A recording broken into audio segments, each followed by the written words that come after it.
Hey blues fans, John here with the Blues Guitar Institute, and this is your Tuesday Blues lesson number 144. Now in this lesson, we're going to learn how to open up the neck while we're jamming over some E7. This is a real practical lesson that'll get you moving about the fretboard with some confidence. And before we get into it, I want to ask you two quick favors. First, if you're watching this on YouTube, hit subscribe. It's a great way to show some support for the channel and let me know that you dig these free lessons that are coming out every single week. And second, be sure to watch to the end of the video and I'll tell you about how you can take things further with BGI and get more out of these weekly lessons. All right, let's dive right in. Here's today's lesson.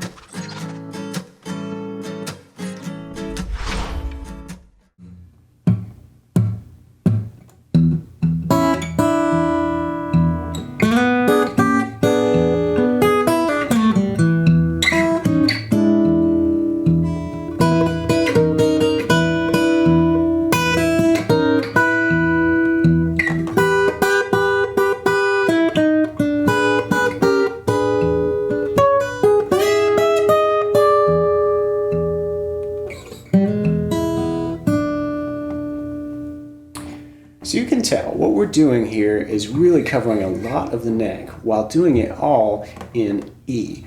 And specifically, we're going to play a few different E7 chord shapes around the neck. So what we're going to do is start out with this full E7 shape here, move ourselves into this E7 shape, which really is like a D7 that you would play right here, and move it up to an E flat and then an E. So these top three strings, that's really right out of an E7 chord. So then the next area where you can get a good E7 going is right here, leading off on this E in this C7 shape. So if you were to think about a C7 here, there's a C chord, C7, but if we move it up a step, we've got D, and one more step, we've got E. So we're going to do a little phrasing in this particular spot on the neck, using this as sort of our chord base. And then we can do another E7 here, and this is sort of the power chord form. And then if you refinger this to let this D note here ring, we've really got the E7 with that D shining through. And that D's been happening before. It's right here in this chord on the 3rd fret of the 2nd string. Same spot for this one. And then here, it's on the 3rd string, 7th fret. And then of course it's that same D note here. That's what's really giving it that E7 sound, that nice bluesy sound. And then finally we've got one more chord shape where we've got the D here on the 10th fret of the 1st string. So that's really up there in terms of the high note. So a quick recap, we've got an E7 here, here, here, here, and then here. Now let's take a slow listen to today's piece and really watch now that you see these chord forms, and watch out for when I'm shifting into and out of these chord shapes.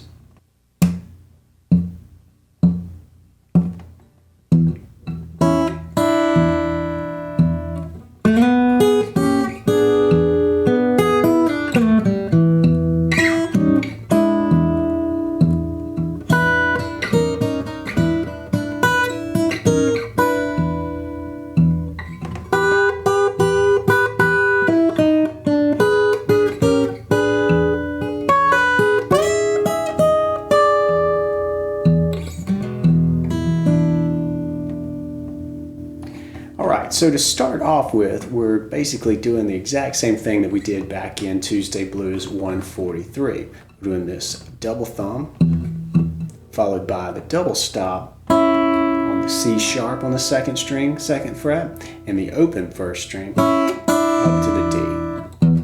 Then followed by some dead bass to give this thing a little bit of room to breathe.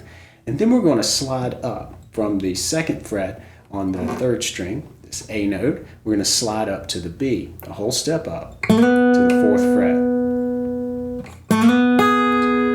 really, if you do that slide with your middle finger, you're really in a good spot to fall into this E7 shape here. Put your index finger on the D, on the 3rd fret of the 2nd string, and then here on the G sharp, 1st string, 4th fret. And really we're going to slide in and then hit that G sharp on top. Then flatten the whole thing and pluck the top 3 strings, then come back for the E7. And this little move is used a lot in blues, either to flatten the chord a half step and then come back to the chord itself, or you could even go up and then come back down to the chord. But in this case, we're really going to make use of this flattening and then coming back to the home chord quite a lot in this piece. And that's what we do here. So then we hit our bass, and then pluck the 3rd string, and then that 1st string. Then we're going to do a little pull off from the 5th fret on the 2nd string, an E note, down to that D under the chord. And that's the 3rd fret of the 2nd string. And that's the rhythm we're looking for when we pluck this out.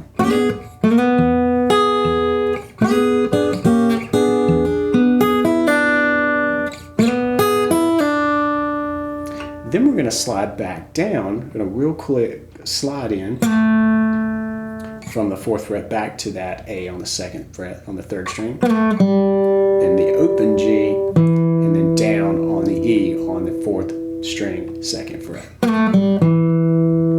So here's what we have. These two phrases really work well together.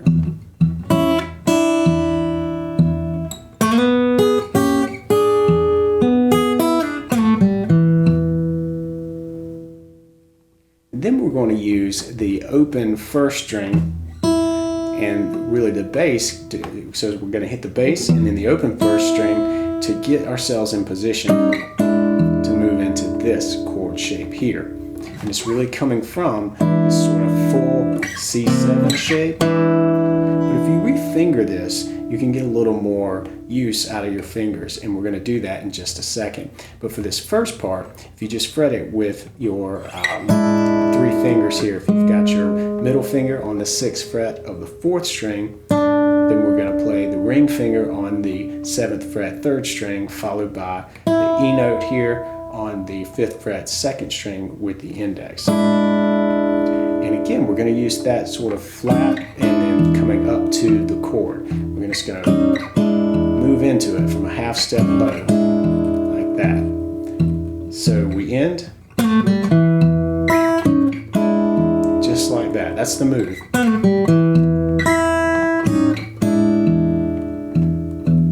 And then at the end of this bar, we're going to put the pinky down, the little finger down on the 7th fret. And that's a B note, and that certainly works in this chord because the B is the 5th of E. It's right in an E7 chord.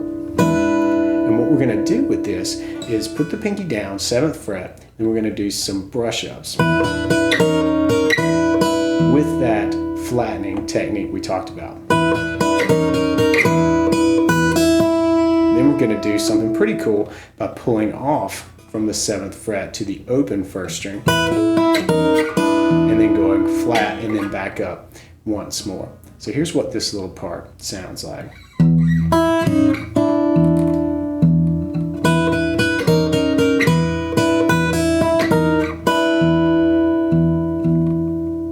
Then we're ready to start moving up the fretboard once more. But before we get into this shape, we're going to do a little train whistle here just to kind of get us into it.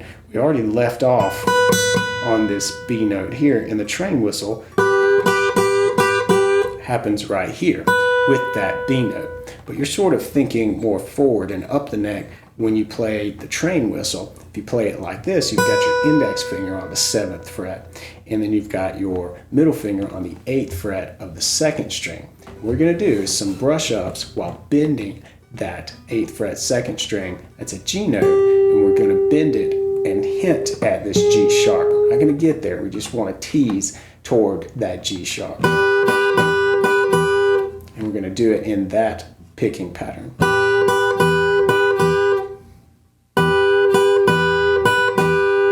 And this 7th fret, this B note, stays planted.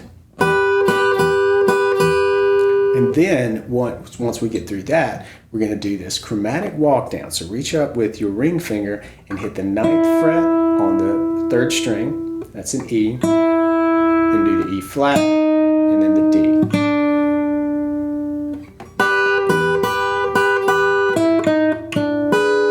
And you're ready to just fall into this little mini E7 here. This comes right out of this full chord shape here. But we don't need all of those strings. We really just want to work with the top 3 strings right now.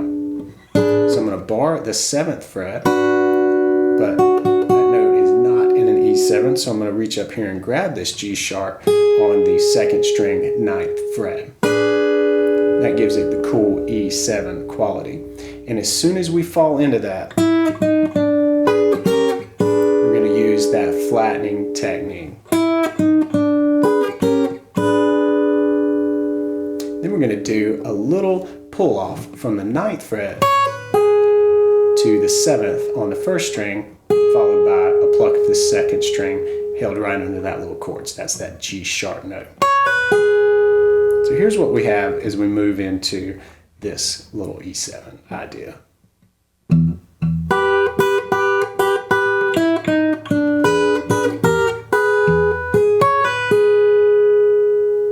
And then finally, we're going to jump up here to this sort of a long A. That's what we think of this shape as.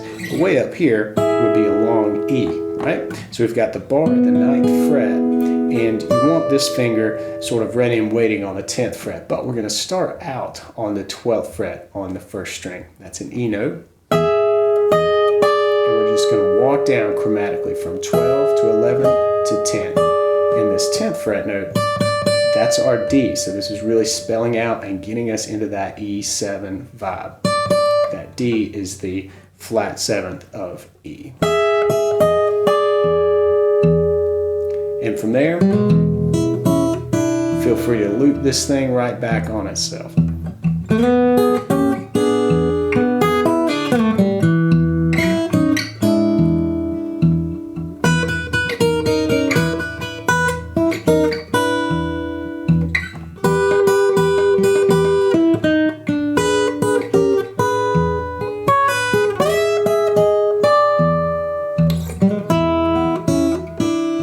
Play through it slow this time.